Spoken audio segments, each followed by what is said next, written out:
Okay, here we go. Crack my neck. Oh, yeah. That's no longer linked with arthritis, right? You just...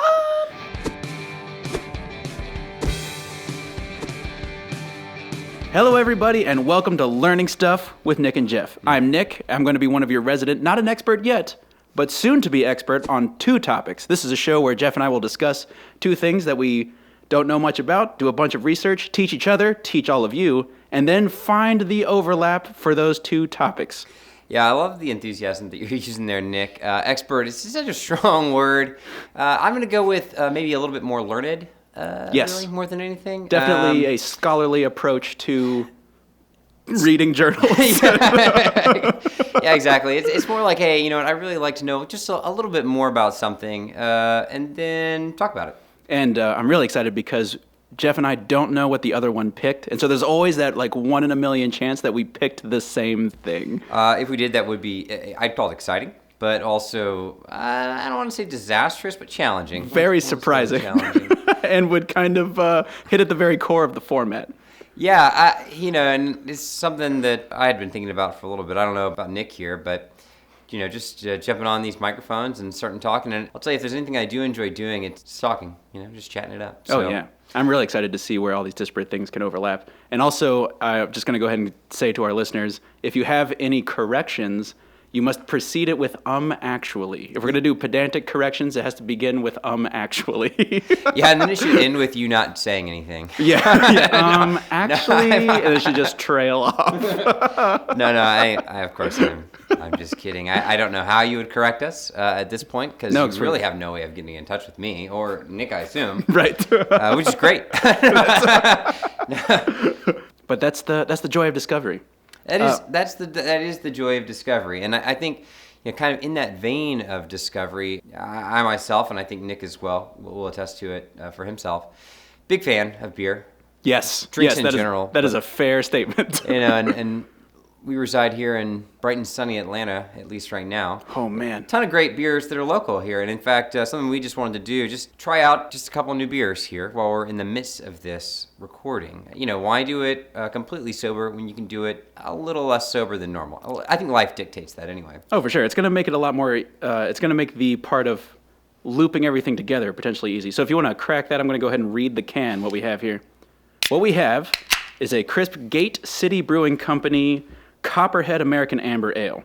The flavor text on the can, with a crisp, refreshing flavor and smooth finish, Copperhead is a perfect choice for all seasons. At Gate City, we strive to brew beers that embody the very same independent spirit that inspired us to chase our dreams of opening Roswell's first craft brewery. So, that's the hype that they print on the can. I don't know if you've had a chance to take a sip yet. How close is it to that? Honestly, it's good. American Amber Ale. Typically, I wouldn't classify this as one of my favorite styles of beer, but this one is very crisp. It's actually got a lot more flavor, a fuller body than I was expecting. I would drink these happily. I think this is, as far as the first beer goes, I think it's a great choice. I really have enjoyed it. Yeah, I'm surprised. So this is my first chance also to give it a try, and it's a lot hoppier than I expected. Yeah, it really is. Which is, I remember when I first decided, this would be back in like elementary school about 100 years ago, I decided that I was going to enjoy bitter things. And it took me a while. It's important in life, I think, or else it's just terrible. If you can't get on board with bitterness, what are you even doing here? What are you doing? So I was like, I'm going to drink bitter lemons until I like them. That was where I started. Yeah, fuck, man. I get you. And now, okay, so I'll tell you, my topic's a bit heavy. Okay. Oh, man, I'm excited. That means we probably did not pick the same one, because mine is quite silly. Yeah, I don't know if it's worth, I think maybe going first is the way to go with the heavier topic. Sure, I don't know how yours is. Not heavy. Okay. So mine is serial killers. Oh, my. Okay, yeah. okay. Yep. So I'll be honest with you. I've been a little bit of a true crime kick recently. Got a little bit obsessed with the podcast My Favorite Murder. Just as I was going through, I realized I don't know a ton about serial killers, and I'm not going to get into the specific serial killers. I'll tell you, there's a ton of them, and doing this research, it is depressing. Yeah, okay. Did you go down like a TV, true? How similar are you to the entire cast of every Law and Order now? Yeah, not that bad, but I'll be honest, if you get on the internet and you start looking in, and I didn't spend that much time going down the different rabbit holes, but even if you spend a few hours, It can be super dark. Oh man, I Okay, bet. and I'm a little bit. I got a dark sense of humor, a dark personality sometimes, not always, but I'll tell you, it got to the point where I was reading these serial killers. I was like, I have to stop this. It's too much. So I think, kind of to kick it off, the big thing. There's a definition for serial killers, right? Typically, it's someone who's murdered 3 or more people. Okay. Oh, 2's not enough. Well, Yeah. so the definition varies. Okay. All right, but typically you're going to see 3 or more. The typical definition of a serial killer, and the murders would take place over more than a month, and oftentimes include a significant amount of time between the occurrences. Really? Yeah, so that would be different from a spree killer, which is someone who goes out and murders a lot of people back to back. Typically we wouldn't consider them a serial killer. It's really one act of violence for many people. Yeah, so as long as it's separate, could it be one person a day, as long as it was different events? Or would it have to be like one person a week? There's not a hard and fast rule here. Yeah. I'll tell you, the FBI, if we want to use them as a definition, they'll say it is a series of 2 or more murders committed as separate events, usually, but not always, by one offender acting alone. So, yeah, it could be 1 per day, 1 per week. Probably could be multiple in the same day. I think the difference is that it is a separate event. So you Gotcha. wouldn't consider like an armed gunman attacking a crowd, while awful, they would not be a serial killer. That is a spree killer. That makes sense. Exactly. So it's not an exact science. It's kind of like love. It looks different for everyone, but when you see it. Yeah, it's like, oh, this is definitely a serial killer. Motives include anger, thrill-seeking, financial gain, attention-seeking. I'll get into some of those sort of finer points later. Typically, you'll see them attempted or completed in a similar fashion. And That's the MO, right? Yeah, That's yeah. What is that? Modus operandi? Something like that. Yes, yeah. exactly. Yeah. That would be the MO. You'll find some of the more prolific serial killers don't really have one. Oh, because that makes it more difficult Very to link them difficult together. to catch. Some of them have existed in history where it's almost random, it would seem, and it's very hard to catch those people. Makes But for some compelling television and podcasts. it does, yeah, exactly. Yeah. It's super interesting, kind of, to hear some of this stuff. So I'll get into etymology. Sure. Of the term serial killer. Yeah. Interestingly enough, I don't think really anyone knows where it came from. Oh, really? Yeah, I'd love for someone to correct me if I'm wrong. There are a lot of different people who have different opinions of how it originated. I will say that FBI Special Agent Robert Ressler, and he started using that in 1974. Basically, FBI badass. He's actually renowned for helping organize interviews of serial killers that were already caught in prison to help create profiles. Oh, yeah. It did go on to help catch a lot of serial killers, but it was something that was unheard of and basically, I don't want to say laughed at, but it took him like a lot of effort to get that. And with those efforts, he was instrumental in creating VICAP, which is the Violent Criminal Apprehension Program. So is he the one that was trying to find underlying similarities behind people who commit serial killer crimes? Yeah, essentially that's exactly right. But because before him, everyone was just like, oh, he's a nut. Yeah, exactly. It was, you couldn't just walk down the street and point at people that were serial killers. No one really knew, what was driving these people. And there were so many different styles of killings that were happening. It was very hard to get an understanding. So they interviewed and they found out a lot of information about what made these people tick. And they were able to use that to paint these pictures of what they were doing. I mean, VICAP, that was something that was also unheard of because one of the things, especially in the 70s and before that, even in the 80s, even today, really, honestly. Oh, yeah. Local police jurisdictions, they just did not have the resources or the communication with other jurisdictions to share information. So if I was a serial killer and I wanted to get away with it, I could murder a couple of people in one city, go to another one, murder those people. They would never know. They wouldn't have the information from the first one until VICAP came along, started putting it together. Yeah, because it's not, the FBI doesn't get involved till it crosses state lines. Well, classically, right? Yeah, I mean... If we're talking about the 70s and 80s. Right, you can get the FBI involved with the request. A lot of smaller jurisdictions will do that, actually. Oh, yeah. They'll pull in the FBI, even if it hasn't crossed state lines, but just because they need help. But it's up to the FBI's discretion to assist. So that was one origination of the term, right? Yeah, serial homicide. Another... Ann Rule, I don't know if you've heard of her. She actually is a true crime author. She actually gives credit to Pierce Brooks in the 1980s. Now, he is the actual creator of VICAP. He spearheaded it. But I'll tell you, the real answer is fuzzy. Right.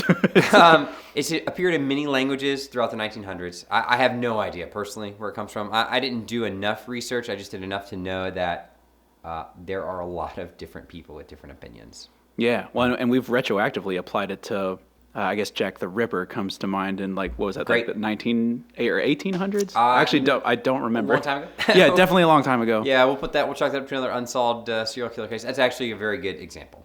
So they've been around. We just haven't had a name for them until the 70s. Yeah, or at least not a standardized one. There's really just so much information about serial killers out there. One of the things that I find a little bit more interesting is the history of serial killers. And I'm not going to get into, again, too many specific serial killers. What is interesting is a lot of mankind's legends possibly originated from serial killers. Oh, like mythological legends? Yeah, so think about it. Vampires. Oh, yeah. Werewolves, leopard men in some countries.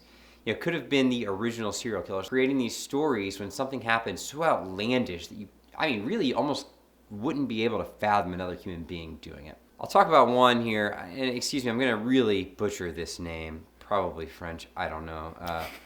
Gilles de Rais, one of the wealthiest men in Europe, a former companion in arms, actually, of Joan of Arc during the 15th century. So think about that. The Joan of Arc? 1400s. Okay? Yeah. So allegedly, again, I don't know anyone from the time, so I can't confirm. It's tough to find folks. Yeah, so we're going back here. This is some melted pieces of paper that are giving us this information. Allegedly abducted, sexually assaulted, and killed peasant children. So his victims, mostly young boys, were abducted from surrounding villages and taken to his castle. Okay. Okay. Yeah. Very vampire Dracula-esque. Yeah.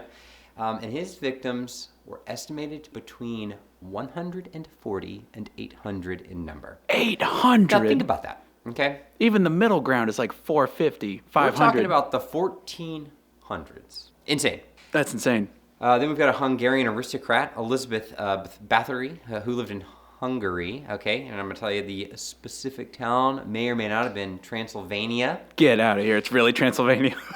She allegedly tortured and killed as many as 650 women before her arrest in 1610.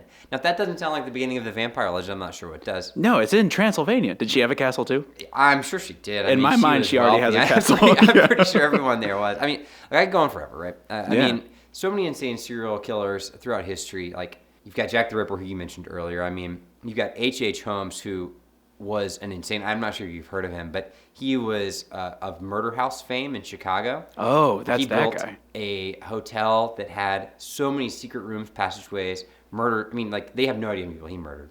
Ted Bundy, Jeffrey Dahmer, John Wayne Gacy, Richard Ramirez, it goes on forever. And this is an interesting fact, though. It is disturbing as Americans.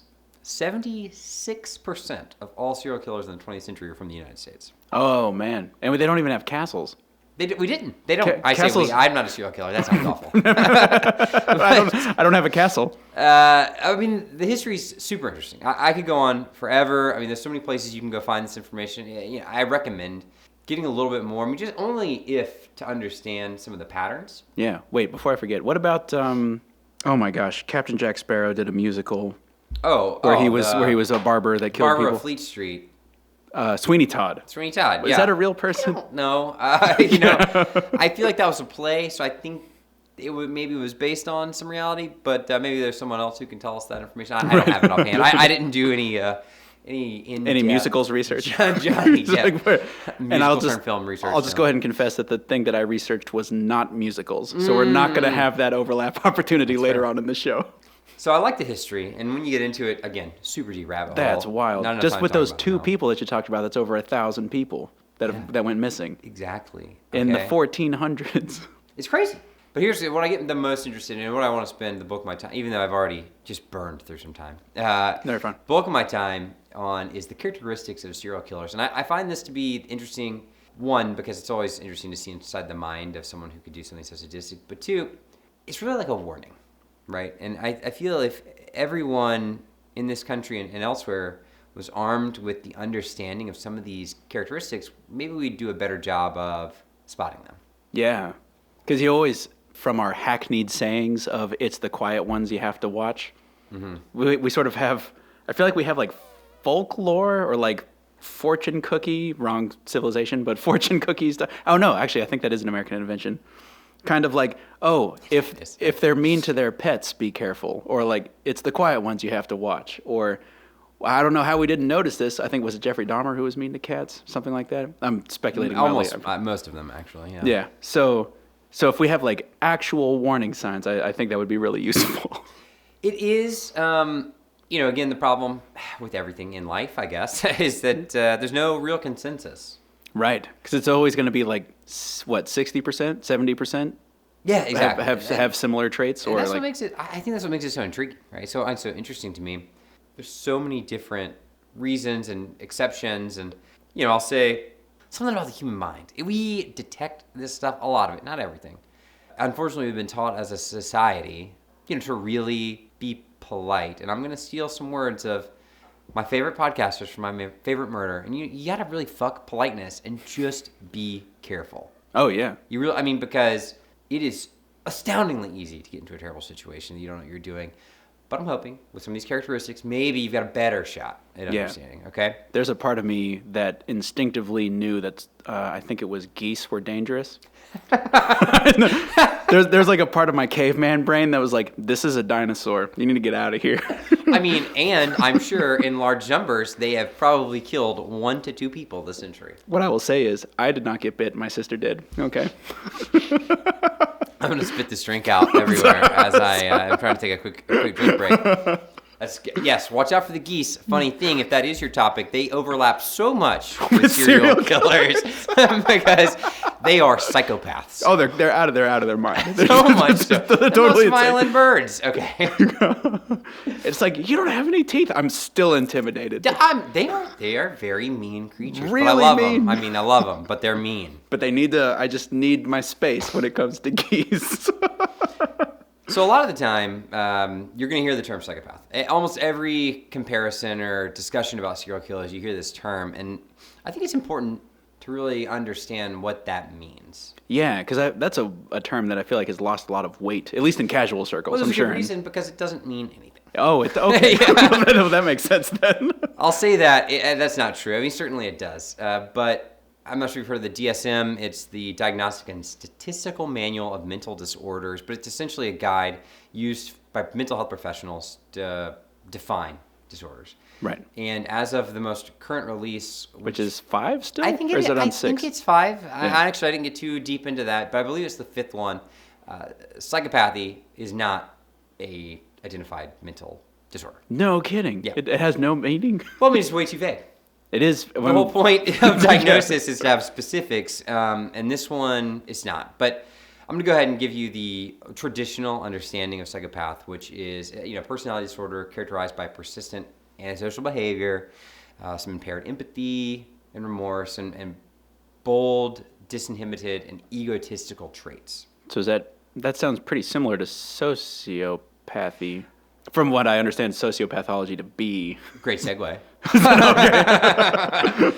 I'll tell you that the term psychopath and sociopath often used interchangeably. Oh, really? Yeah, but they're not, technically.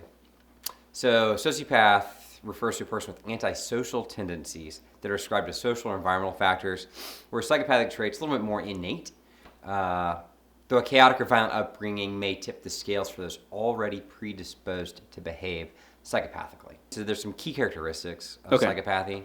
They're bold, so low fear, high stress tolerance. Oh, really? Yeah. So that's a big one.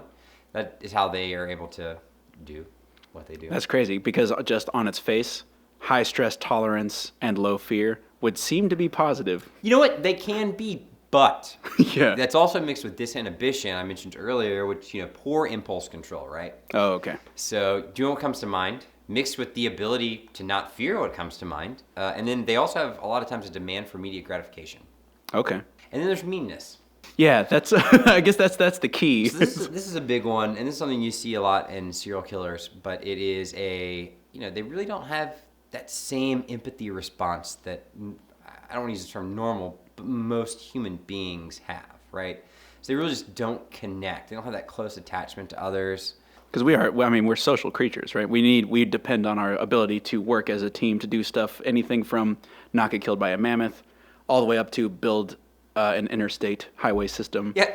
It's just easier to do that with a bunch of folks. I want to say it was poet laureate of our time, Jon Stewart. Yes. I have read his works. In an essay to aliens, he said, "Here's what it was like to be a person." It was a conflict between two of our most beloved hackneyed sayings: "No man is an island," and "Hell is other people." What?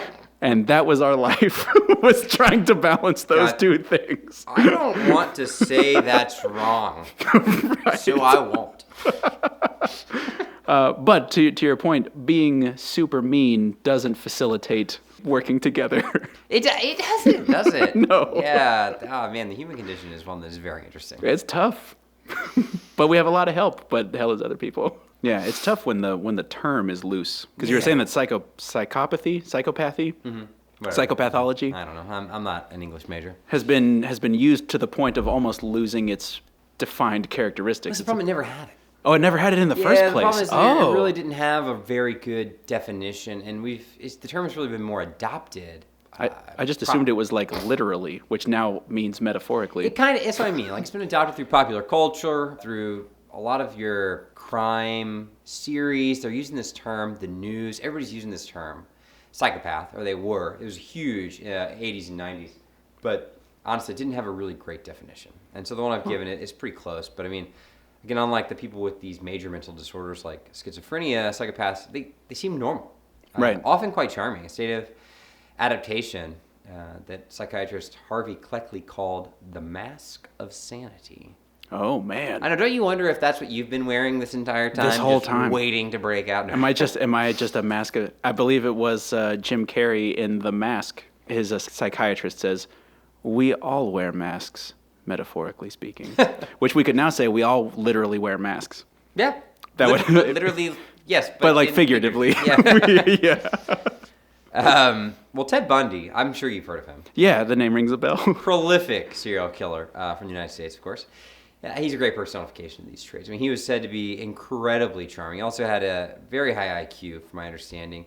It was so crazy. He actually worked at a suicide hotline, suicide prevention No hotline. way! Yeah. Did he really? With Anne Rule, who I mentioned earlier. She even goes on record later, this is in her book, where she knew the type of car that this serial killer was driving. And she so really believed that it wasn't him. Even as she gave that information to the police, she was like, I mean, he has the car, but I really don't think this is the guy. Wow, no way. Yeah, she actually later wrote the definitive book on Ted Bundy. It's called The Stranger Beside Me. I highly recommended read. Anyway, some more interesting facts about serial killers. Yeah. Some of the things that we've seen is that they're often abused as children. Oh, okay. Yeah, so emotionally, physically, sexually by a family member. They're often very likely to engage in fetishism. Okay. So, paraphilias, which involve a strong tendency to experience the object of erotic interest, almost as if it was a physical representation of the symbolized body.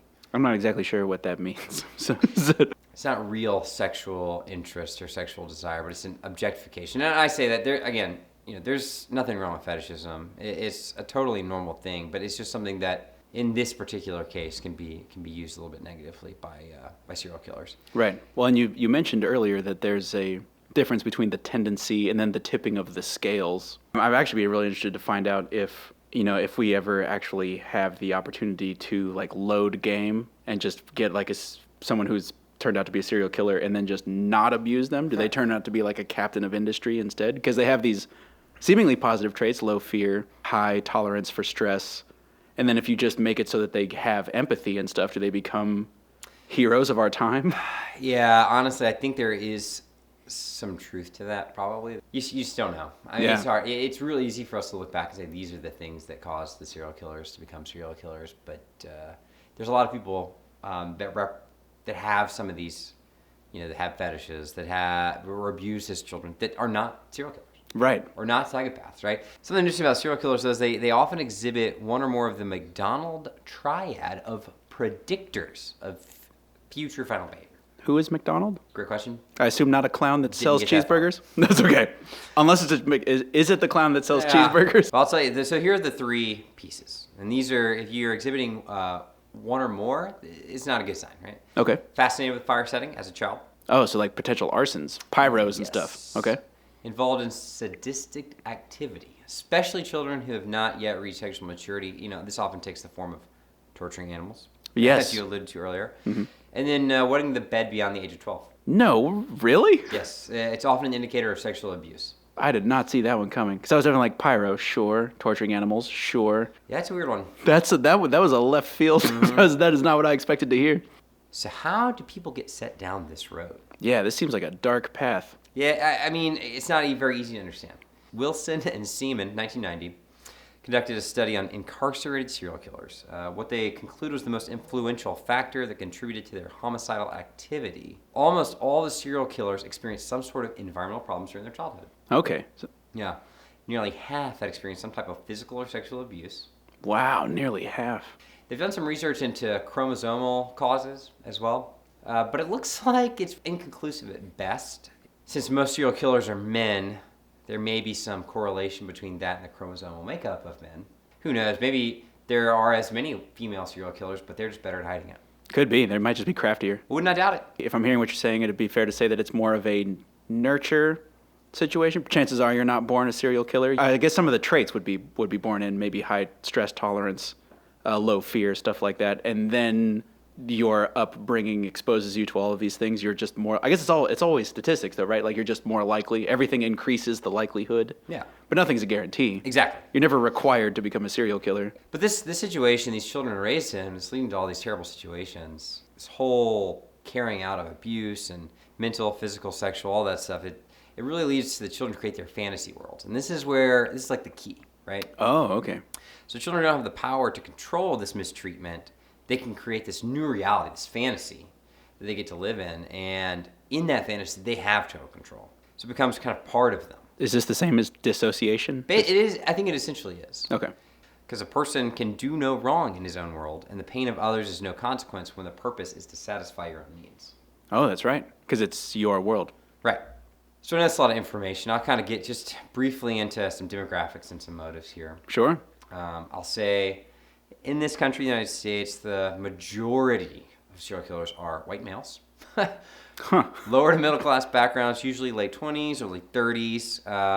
So I've almost aged out. Yeah, right. Yeah, hopefully. It's like really fingers crossed, I'm not going to become a serial killer. Just got like a couple more years there. You know, it's really interesting when you read about the demographics. What they found is that most of them are killing people of their own race. If you see a white male in his 20s or 30s, just stay clear. Just be careful. I'll leave you guys with some motives here. Oh yeah, because that ultimately, I mean, we've sort of skirted around the edges of they have their own world. They have a stunted ability to feel the emotions of others. There's a lot of, it sounds like self-gratification. I'm assuming that we're going to hear some self-gratification. I'm interested to hear what the motives are. Yeah, I mean, Instant gratification. So. Instant gratification is certainly part of it. I think it kind of fits into all of the motives I'll outline. But one is really kind of the visionary serial killer, believing that they're another person, compelled to murder by entities, God, the devil. They're doing it in this way that they think they're serving a higher purpose. So they absolve themselves of responsibility because it's not them wanting to do Exactly. it. It's for the greater good. It's for the greater good. Yes, it's very disassociative from the human race. You've got your mission-oriented killers. So they're really looking at ridding the world of a certain type of people. Oh. That might be perceived as undesirable, homeless, ex-cons, homosexuals, drug users, sex workers, or people of different ethnicity. Wild. You get your hedonistic killers. It's really more the thrill that drives them. So they're seeking pleasure from killing. They see people as expendable, or the comfort and profit, which is, they murder people for money. Life insurance. Oh. Yeah. People are crazy. Or maybe just make their life easier. These are all considered hedonistic killers. Gotcha. They're doing it they're not guided by a higher power motive, just the self, this is that egocentric motivation you're talking about. Give me that money. Anyway. Yeah. So, and then we got power killers. So the whole thing here is they're trying to exert power over their victim, right? People abused as children, so they felt powerless. They feel inadequate. And so these are the people that are sexually abusing their victims. A lot of times they are, but it's different from the hedonistic killers in that they're not doing it for sexual satisfaction, but more so from a power perspective. And, okay, so it's they get to be in charge. The whole deal is just to get to be in charge for a change? Exactly. And then we've got the final one, which is going to be the media influencers, I like to call them. Really, it's just people who want fame. They want renown. Okay. And so they are doing crazy stuff, trying to get on the news, trying to become in their minds, famous, but really it's more of an infamous feeling. Dennis Rader is a great example of this. He, writing letters, taunting the police, trying to get into newspapers, things like that.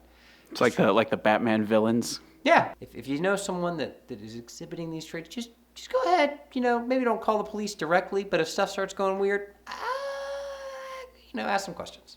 Yeah.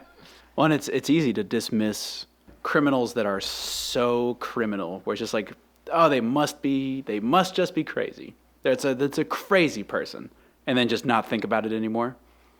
And it's definitely interesting to think about, especially if you're in the business of trying to catch them. Like, okay, well, why are they doing it? How can we use that to try to predict what they're going to do next? Because the offhand dismissal is not useful, right? It's just like, oh, well, they're just crazy. And once we catch them, they won't be doing this anymore. Yeah, that is, really not helpful. Is just so unhelpful. Just like psycho, right? I guess psycho and psychopath have lost all their meaning as well. They don't really carry the weight that they used to. Yeah, so a little bit of a heavy topic. We're just here to learn stuff. We're in the second block. We have a new beer, so I'm going to crack mine open, and Jeff, why don't you tell us about it? Yeah, so this one is the Terminus Baltic Porter. Now, interesting that they used the term Terminus, which I believe was the name of Atlanta originally, because it's where all of the railroad lines came together. I did not know that. Terminated. Huh. Yeah. So a great name for a beer from Atlanta. And it's, like I said, a Baltic Porter, which is kind of ironic, using European hops, actually. It's an impressive intersection of dark malts and mild European hops, which yields an uncommonly drinkable all-seasons porter. Nick, does that sound about right? As soon as you said dark malts, I thought, yeah, these are dark malts. Let me take a little sip, and now I'll note I'm just drinking this straight out of the can. Yeah. It's interesting. One would do. It's a little bit sweeter than the Copperhead we had earlier. I assume that's the malt. It's good. And it is I will say that the hops are quite mild.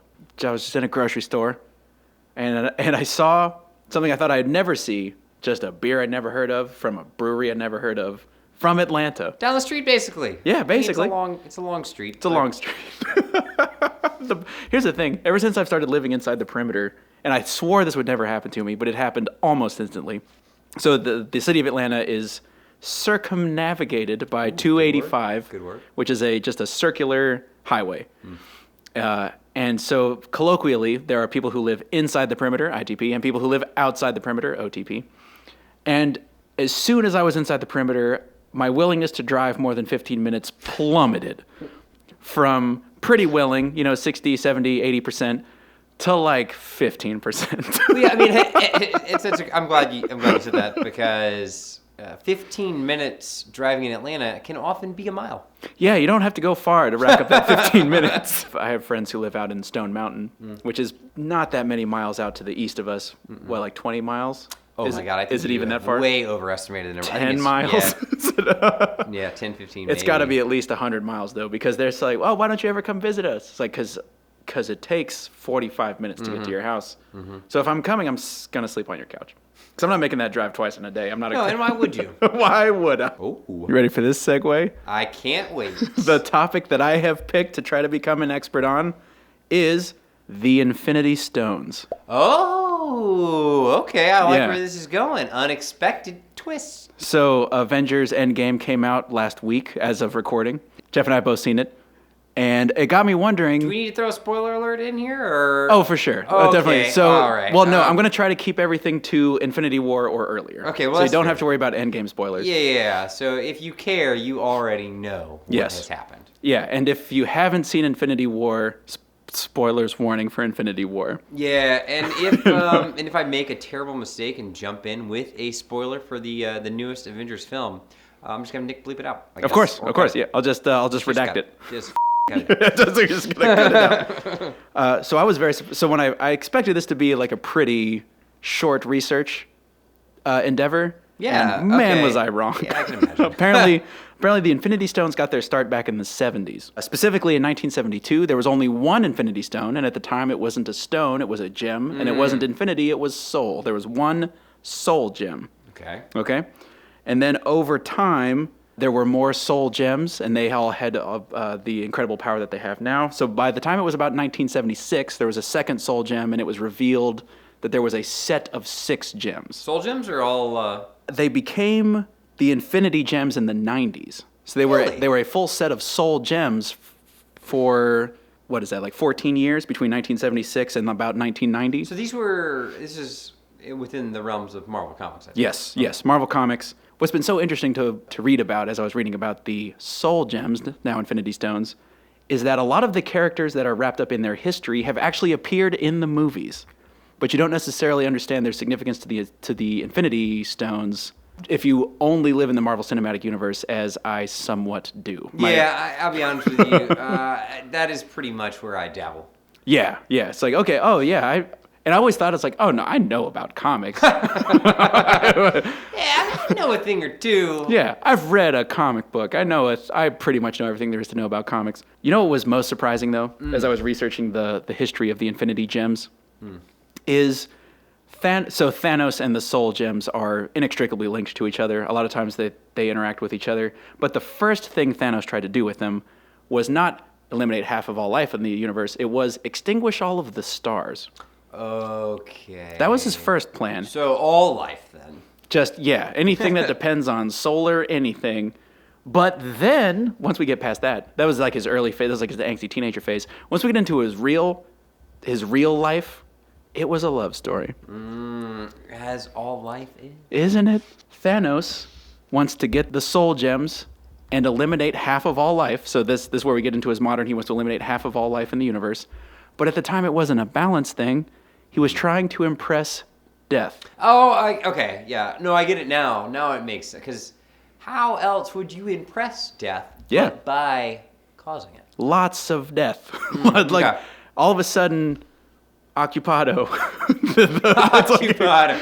Like, gonna keep her really busy. Mistress Death has been a character in Marvel Comics for quite a while. But the Infinity Stones, the Infinity Gems, the Soul Gems have popped up over and over again over the course of Thanos' reign as a supervillain.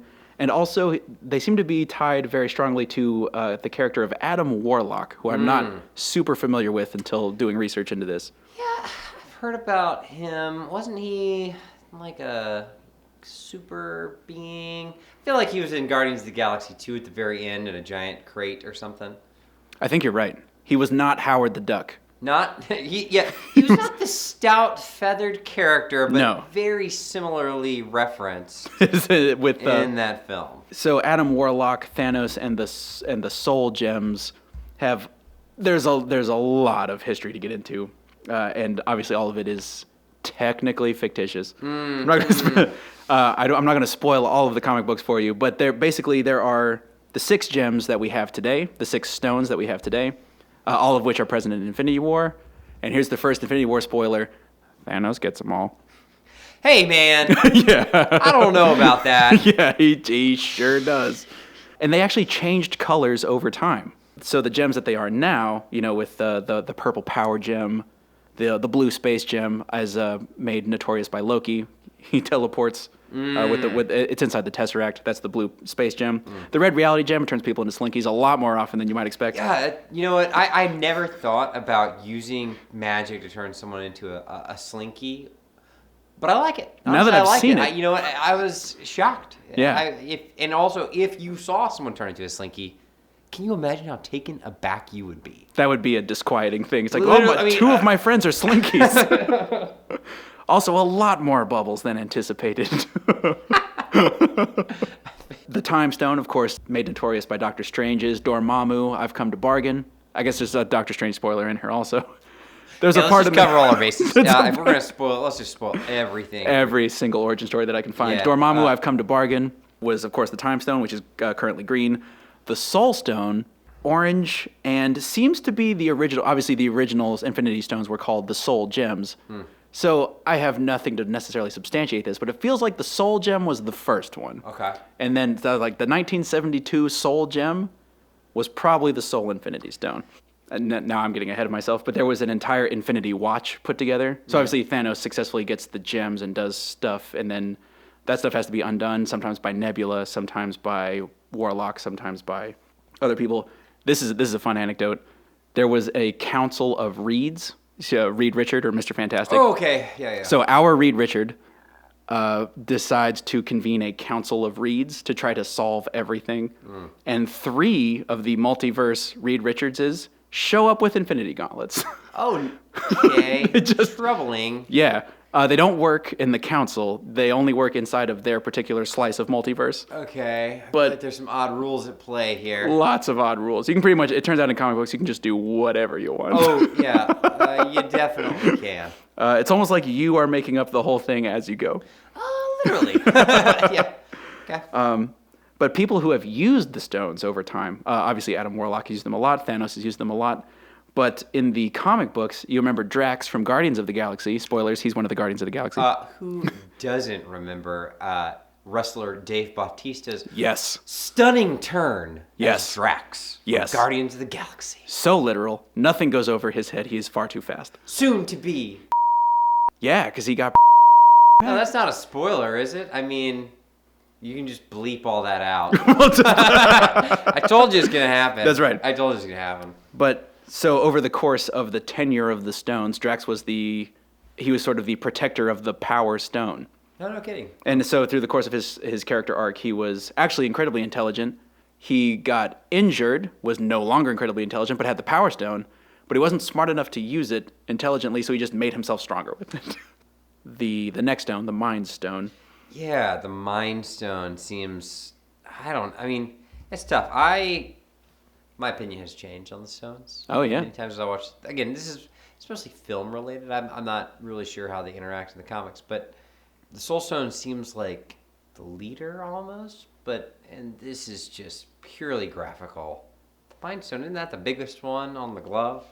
I mean, the glove is amazing. Yeah, but that's the big one, right? That goes in the middle? I don't I think actually so. remember what is it. It's Yeah, Vision's. Vision Stone is the one that is Yeah, that that's doesn't the big one. It doesn't get a finger. It's just like It's the big one. It's the whole hand. Yeah, so I mean...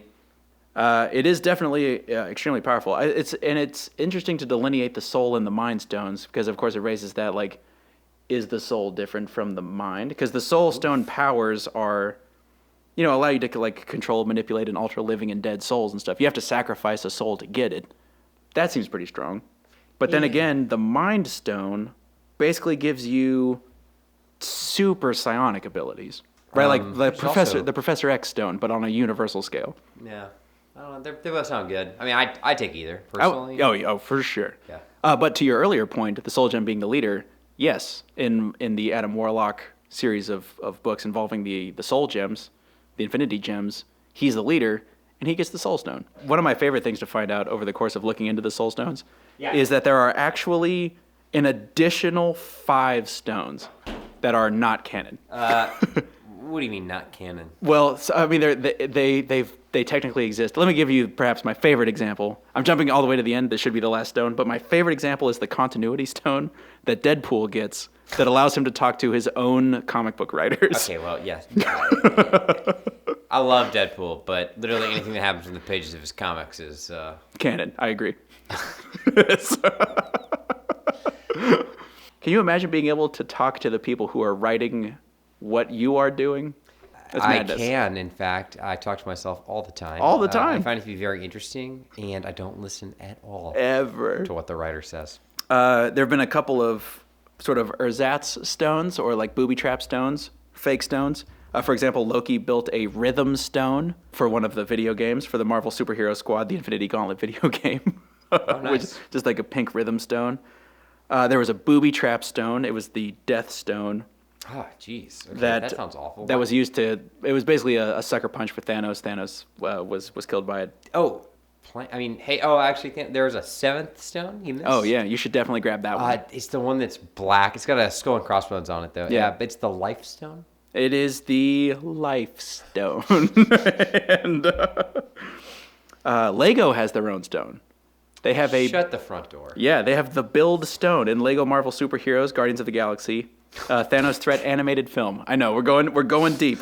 But there's the Build Stone. And what does that do? It just lets you build stuff out of Lego bricks, I would assume. Oh, okay. Gotcha. Got it. Cool, man. I was wondering why I was so bad as a kid at building those Lego sets. I didn't have the Build Stone. You didn't have the Build... Oh, you didn't have the Build Stone. Well, yeah. Oh. And in a fun fact, Thor ends up with the Build Stone. In the game. In the animated... It's an animated Spoiler film. alert. Technically an animated film. Oh, that's right. I forgot. I'm just spoiling everything. Oh, it's in a film. Sorry. It's like a Lego superhero Thanos Threat animated film. We're going for deep cuts, That makes sense. and then there was an ego stone created by Nemesis. Oh no, I definitely have that one. You have the ego stone. Yeah, way too egotistical. Oh man. JK. The overlap of the stones and I actually ended up being, so I'm interested in the stones, obviously. So the whole reason I picked it as a topic. Yeah, why but not? the elders of the universe turned into a rabbit hole that I went down, because every single elder of the universe is the last of their species, and they can't die, and they have access to the power primordial, from which, at least in the cinematic universe, the infinity gems, the infinity stones, the soul gems, are also made from. And so you have stuff like the Collector, Benicio del Toro, who has a little bit of Infinity Stone power in him. And there's a point where he has the Red Stone. So now, see, I feel like we're getting confused because in the film he has the Reality Stone. Yeah. Is that what you're talking about? But in the film he may not be an Eternal. Oh, good point. Good point. Yeah, so I don't know. I mean, I'm just saying. Yeah, I guess we don't really get to see the life and times of the Collector as Benicio del Toro portrayed it. Because in the comic books, he's an alien that looks very alien, and he tries to collect the Avengers on multiple occasions. Because they're unusual and unique, and that's what he likes to collect. Exactly. Because he's lost his mind. But he does have Howard the Duck. So you're going to tell me he's not immortal, but he still collected Howard the Duck somehow? Yeah, no, that's a great point. It's a good point. It's really hard to argue with that fact. Shoot. It's tough. The Soul Gems and the Infinity Gems came up over and over again since 1972. They were used by the Elders of the Universe to try to defeat Galactus, for example. Yes, the destroyer of planets. Yeah, he eats planets to sustain himself, and that was one of those. The Elders of the Universe are probably antagonists, but they're trying to fight Galactus, who's also kind of an antagonist. So where are we on that one? Yeah, you know what? And that's so real life. God, I love when art imitates life. Because, Right. I mean, are there really antagonists and protagonists? Are we all not just us-tagonists? We're just self-tagonists. Self-tagonistic. Just carrying along. Yeah, so that is kind of an interesting look at the stones. I didn't realize there were so many others. The fake stones. The fake stones crack me up. that's- The continuity stone is. Yeah, I like that one. The builder stone. Yeah, Lego that brick stone. That's not, is what it's called. The It's just called the build stone. build but, stone. Sorry. Yeah, yeah. that one unexpected. Yeah. Yeah, certainly unexpected. And you're right. Gosh, I mean, there's so much depth to not just the Infinity Stones themselves, but the entire mythos that's been created around them. Apparently, what do you say, 50 years almost of history? 72. Yeah. Getting really And- close to the 50th anniversary of the Soul Gem being, gosh, that's surprisingly soon, actually. And then the Soul Gems themselves, or the Infinity Gems themselves, have an entire history of their own. The Infinity Watch, which was a group, we talked about Adam Warlock towards the top of the block. Adam Warlock separates the stones from each other and entrusts each one to a different person. He takes the Soul Gem. Drax ends up with the Power Gem. There's definitely a point in time when Gamora has one. There's a character named Pip the Troll. Oh, Pip. Old Pip the Troll. There's the character of Moondragon, who I'm not going to super get Oh, into. definitely Moondragon. Right. Great name, Yeah. by the way. But then he gives the Reality Stone to Thanos. Oh, yeah, okay. So Thanos is no longer an antagonist at this point. He's part of the Infinity Watch, and he has the Reality Stone. Why is that? Because he's the only person wise enough not to use it. I But is he? agree to disagree on Yeah, that right? one. But that's the reasoning behind Adam Warlock's decision to give him the Reality Stone. And also the Reality Stone doesn't work very well without the other stones. So maybe it's like a hedge bets. Also, there's been more than one Infinity Watch over time. Of course, we're talking about Adam Warlock's one, where he's the leader with the Soul Stone. But Doctor Strange has been in charge of the Infinity Watch before, where he's the leader with the Time Stone. And there's been a third Infinity Watch, which at this very second eludes me. Did I write this down? Not stalling for time because Did I write it? Negative. I know the answer to this. I'm just letting everyone check in with themselves to see if they know the answer before I say it. It's a brief moment of mental cleansing. Yep, just really thinking about how the Reality Stone used to be the ether that was in Thor 2. It was inside Natalie Portman. Okay, let me go ahead and re-say that. Yeah. The ether was absorbed by Natalie Portman. She stuck her fist in a dark hole and she absorbed it. Are we not doing phrasing anymore? Well, I'm pretty sure that's what happened. It's been a while since I've seen Thor's The Dark World. I mean, that sounds right. It does sound right. Should we ruin some other movies? Yeah, what haven't we spoiled yet? Captain America 2? The Tesseract. The Tesseract is an Infinity Stone. It is, as it turns out. So is Loki's scepter. Yes, that's the Mind Stone. From the Avengers. From Avengers 1, from the Battle of New York. For those of you who haven't seen that, spoilers. Thor's parents die. Loki's a troll. Yada yada. Nobody cares. He's adopted. There's a great line. When you see it, they go for shawarmas. Was he a frost troll? Something like that. Frost giant? No, giant? I'm making stuff up. No, Is it an ice troll? Yeah, it could be. They probably got the whole species probably has a name. I'm sure someone will let us know. Oh, yeah. Loki was also the leader of one version of the Infinity Watch, which is really surprising. Wow, Loki's Infinity Watch was Loki, who had the Soul Stone.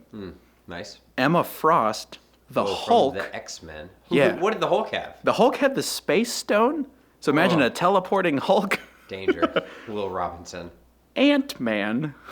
What did he have? With the Time Stone. Oh, dangerous. Kang the Conqueror. Cool. And Ms. Marvel. Ms. Marvel, who actually is our current Captain Marvel, correct? I believe so. Yeah. Yeah. She gets the Mind Stone, though, which is either the best or the worst one, depending on... So, yes, the Mind Stone. But in the film, her powers were granted her by the Tesseract? Yeah, there was a air combat flight. Yeah, something, Tesseract powers. And kills Jude Law. Something. Yep.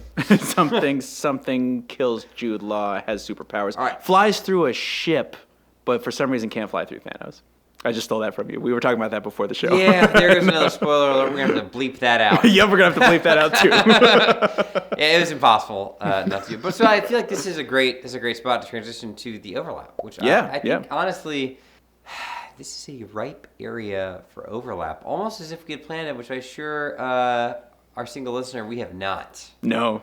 But in fact, I'm just going to jump off with, and this is going to be an odd angle to take. Is it the quest for power? Because that's where I went first. I'm going to go with Deadpool. Oh, yeah. Okay.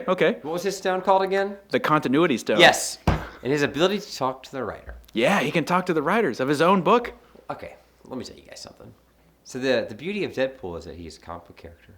But in real life, so many serial killers will tell you, especially when I was alluding to the ones that believe they were on a mission from God or the devil, they had some voice in their head. Much like Deadpool, who obviously could also be considered a violent psychopath. Very much so. He kills a lot of people. Why do the voices never say to do anything just, like, funny? Like, oh, just streak through a Wendy's. Gosh, I'll be honest with you. Sometimes they do. Sometimes they do. And we do awful things. Like streak through a Wendy's? Streak through a Wendy's. Streak through a 7-Eleven. Of course. Classic. Streak through an AA meeting. I mean, just the possibilities are endless. You know what I found so surprising about looking at the Infinity Stones was how many times they were all in the same place. And then something cataclysmic would happen. And then it could be immediately undone by those same Infinity Gems. Okay. So Nebula, for example. So there's a part where Thanos successfully wipes out half of everything to impress Death. Nebula undoes it. This is in the comic books. This is back in the probably the 70s or 80s. And so we've been able to successfully undo everything the Infinity Stones do every time. And so where our two topics do not overlap is where the Infinity Stones, while it seems like they have a lot of weight to them, and obviously they're incredibly powerful artifacts, and they allow you to do superhuman feats, there's always a mechanism in place where you can just not have had that happen. Whereas when we're talking about like untreated disorders, or we're talking about just like a tragic history, we don't get to go back and do it over. Yeah, that's a great point. We do get kind of stuck with the outcome. There's this sense of urgency. Yeah. I didn't cover this earlier, but one of the top things that happens in serial killers' childhoods is traumatic head injuries. Oh, really? Just like a physical injury to the head, like a blow to the head. We, like you said, we don't have the ability to undo it, but yeah, you have to catch it. You have to be able to like head it off at the pass. Yeah, Maybe. And one thing where they do overlap is that pursuit of power, because every time the Infinity Stones are gathered in one place, there's incredible temptation to do everything you want to do, right? Because you have the power of life and death in the Soul Stone, mental everything in the Mind Stone, time itself in the Time Stone, power, of course, which is, in this context, energy, space, just being like location, reality, which is just anything you just like restructuring matter into whatever form you would prefer it to be in. Wow, actually, that is such a great overlap. The reality stone is the fantasy. Yeah, you can create anything that you can imagine the combination of these 6 stones can do for you. Yeah. Wow. Turning people into slinkies. Guns that shoot bubbles. You bring up a great point. Essentially, these serial killers, they have their own stones inside their head, right? Yeah. I mean, that is a way to look at it. They've even got the ability to go back in time. I mean, that's what they're doing, right? They're going back in time and they're trying to undo the terrible things that were done to them as children. And every time, at least in the books, most of the time that people succeed in gathering all of the Infinity Gems in the one place and then executing whatever plan they had in mind, it is almost immediately pushed back upon by others. Speaking of crossovers, another thing that really gets me is immortality. Oh, that's right. The Elders of the Universe, they're the last of their species, and they cannot die. Some of these serial killers, they essentially have achieved this. Oh, because we're still talking about them. Yeah, I mean, off 1400s, castle wielding. Exactly. We were talking about people that have been dead and gone forever, who should probably be forgotten. But I mean, that is a reason that some people do it.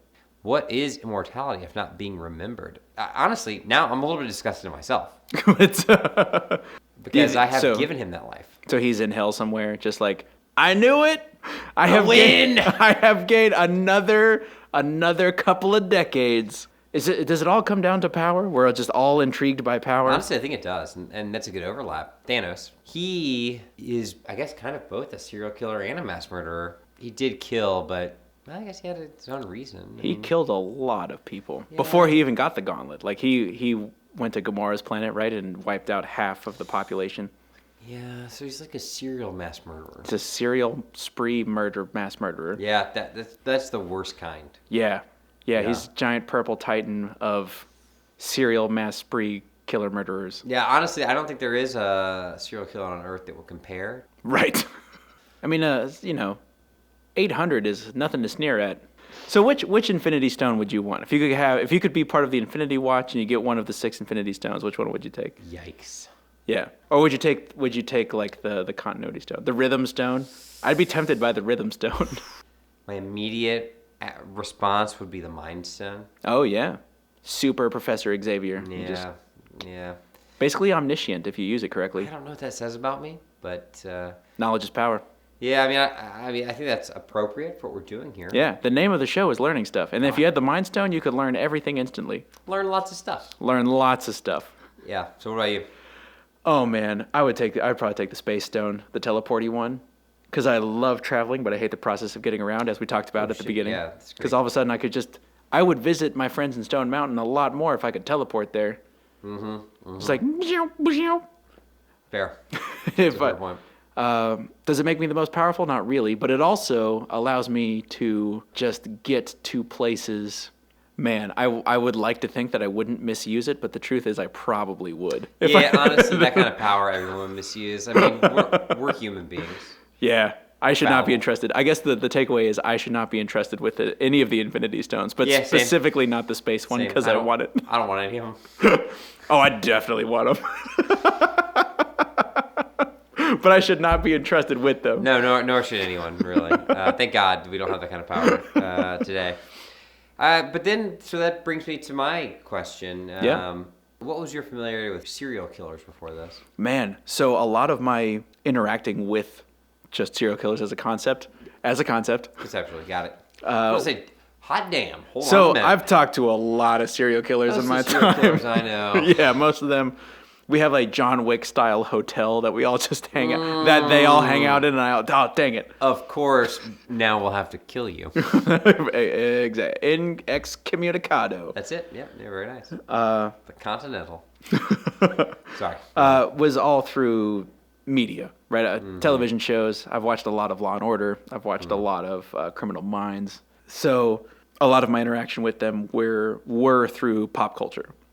And it was interesting to hear the differences and the similarities. Because the building of the profile, I specifically remember in Law & Order Special Victims Unit, they would call in an FBI profiler character who would look into, if they thought they had a serial killer, he would try to build a profile to try to apprehend whichever serial killer was in question. Obviously, because of the nature of the show, it was very Monster of the Week sort of format. It had to begin and end all in the same 45-minute span. But the hearing that the FBI has built profiles since the 70s, and that's actually real, it's like, oh, that's cool. So, like, Detective Dr. Huang from Law & Order SVU could potentially exist as a real-life person and would potentially be called upon by local jurisdictions when they thought they were out of their depth. By contrast, it also sounds like it would take a lot more time to try to figure out, because there's no way to build a profile that matches everybody. Right. At best, you're dealing with, 60% overlap, 50%? Oh, I don't know. Yeah, There's no, who knows? it's so unknowable that we can't even put a number to it.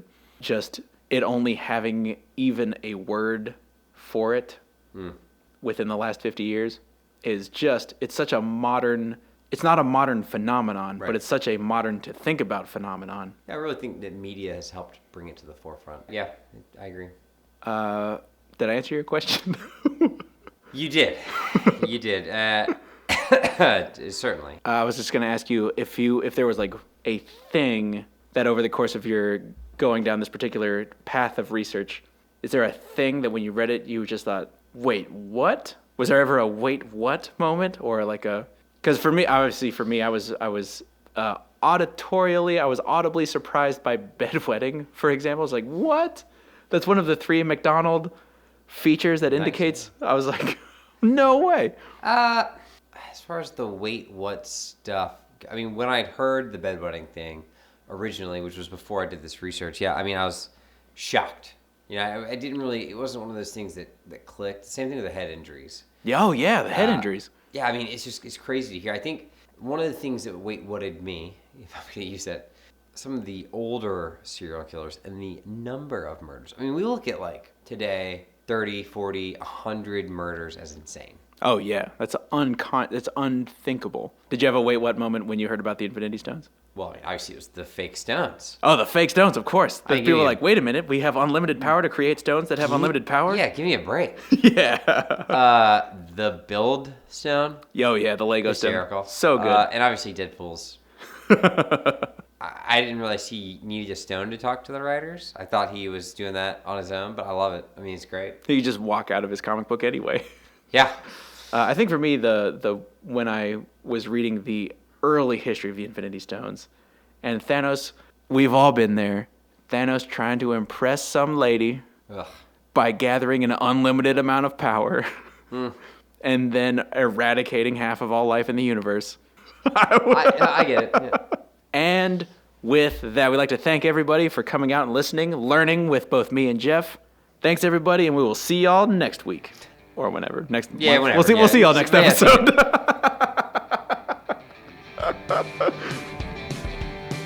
Dude.